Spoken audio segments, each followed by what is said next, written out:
वंदे मातरम। वंदे मातरम। प्रजातंत्र दिवस। प्रजातंत्र दिवस। प्रजातंत्र दिवस। 26 জানুয়ারি প্রজাতন্ত্র দিবস।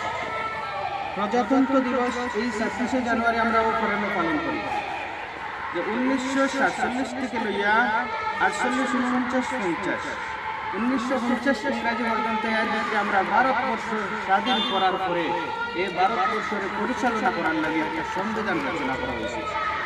এই সংবিধান রচনা সংবিধানটা গৃহীত হয়েছে যে একটা পার্লামেন্টের মধ্যে বইয়া এই যে সংবিধান যেটা বানানো হয়েছে এই ভারতবর্ষ মানে সব ধর্মাবলম্বী মানছে যার যারই ধর্মরে পালন করতে পারবা প্রত্যেক নাগরিকের অধিকার আছে।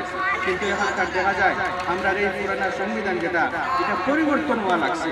কিন্তু আশা করি যে আম্বেদকরের এই যে সংবিধান বানাইয়া গেছেন এই সংবিধানটা যতদিন আমরা ভারতবর্ষ আছে কিয়ামত পর্যন্ত এইরকম থাকলে আমরার মধ্যে কোনোদিন বিবাদ আইতো না। আমরা সবাই হিন্দু মুসলিম বৌদ্ধ খ্রিস্টান সবাই আমরা মিলেমিশে চলতাম ধর্ম। আর আমরা সবসময় দোয়া করতাম যাতে আমরা সংবিধান যেটা আছে সেইভাবে চলো। আর আমরা ধর্মীয় সংবিধান যেভাবে আছে স্বাধীনতা দিছি আমরা স্বাধীনতা হিসেবে পালন করব। আল্লাহ পাক রব্বুল আলামিন আমরা ভারতবর্ষের আইন সংবিধান এবং আমরা ধর্মীয় আইন কোরআন হাদিস মতো চলার তৌফিক দান। আল্লাহুম্মা আমিন।